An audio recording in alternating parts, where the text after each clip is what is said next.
Dans la vallée de Nice, la lune maudite luit faiblement dans son agonie, déchirant de ses cornes débiles un chemin pour sa lumière au travers du feuillage fatal d'un grand tupas. Et dans les profondeurs de la vallée, dans des lieux que la lumière n'atteint jamais, se meuvent des formes qui ne souhaitent pas être aperçues. Nauséabondes sont les prairies sur chaque versant, où des vignes empoisonnées et des plantes rampantes s'enroulent autour des blocs de pierre de palais en ruine, se dressant en réseau serré autour de colonnes brisées et d'étranges monolithes, soulevant des chaussées pavées de marbre déposées par des mains oubliées. Et dans les arbres qui ont poussé comme des géants au fond des cours délabrées, bondissent de petits singes, pendant qu'à l'intérieur et à l'extérieur de caveaux se lovent des serpents venimeux et des choses sans nom couvertes d'écailles.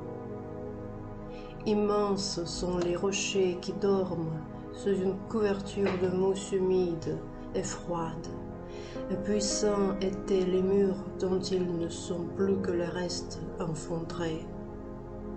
Leurs bâtisseurs les ont dressés pour l'éternité, et en vérité, ils servent encore aujourd'hui noblement, car dans leur ombre, le crapaud crie a fait son logis.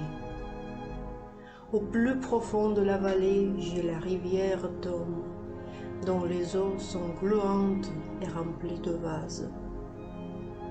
De sources cachées elle jaillit, et vers des grottes souterraines elle s'écoule, si bien que le démon de la vallée ne sait pas pourquoi ses eaux sont rougies, ni par quoi elles sont bornées.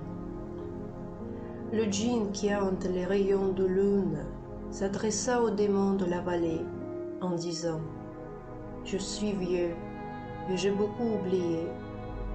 Dis-moi les gestes et l'aspect et le nom de ceux qui ont bâti ces choses de pierre. » Et le démon répondit « Je suis mémoire et versé dans les traditions du passé.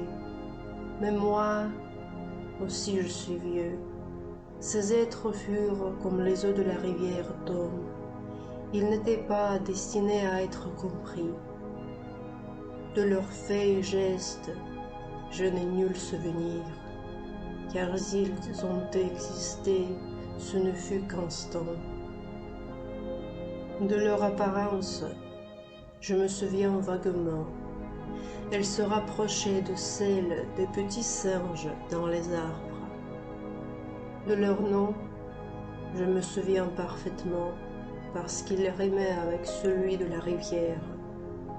Ces êtres du passé étaient appelés hommes.